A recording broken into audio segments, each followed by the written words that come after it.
Becoming a curator, there's not a lot of positions out there that fit this bill. And I've always enjoyed working with plants, but knowing that I'm actually taking care of collections, knowing that these collections will last for an extremely long time, perhaps eternity, is a pretty cool thing to consider. The objectives and the goal is always preserving the plant diversity, the genetics. Probably more importantly, I find it is the information. Knowing where these plants came from, what they're adapted to, what their usefulness is, and how we can use those in the future. Everything you have around you evolves around plants. You know, if we didn't have plants, we may not have air to breathe, we may not have food to put on the table. It's so important to our livelihood, and it's honestly something it should be extremely important to everyone out there in this world.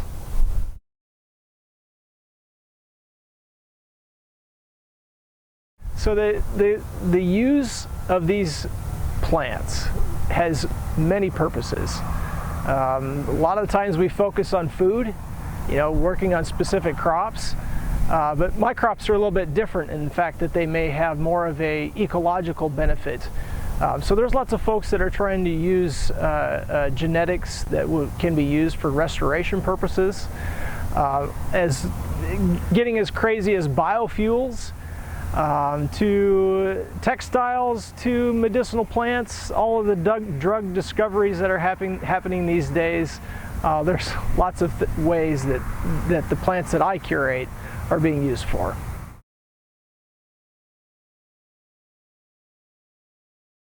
Thinking about the collections, you know, what are your targets? What are your goals? And not just your own goals, but what is your community's goals?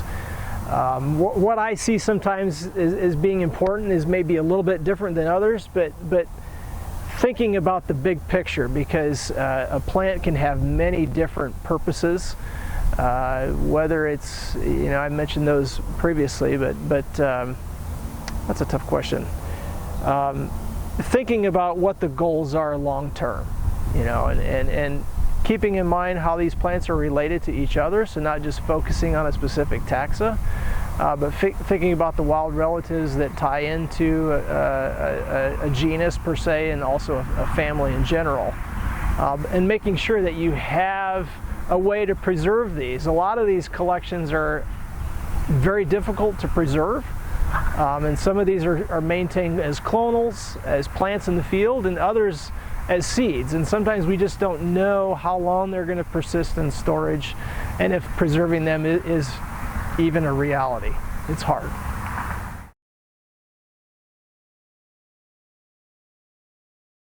One crop that's probably on the outlook for something that I feel has a huge benefit is probably the Monardas.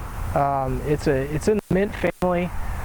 It's one that has a lot of value ornamentally, so it's commonly used in a lot of landscape plantings. It also has benefits in the fact that it's used as an antimicrobial, it's used as an antifungal, it's used as an insect repellent. There's a lot of interesting uses that it has. And the pollinators, you know, everything these days has been focused a lot on pollinators, and that's one crop that definitely has high impact in terms of pollinator value.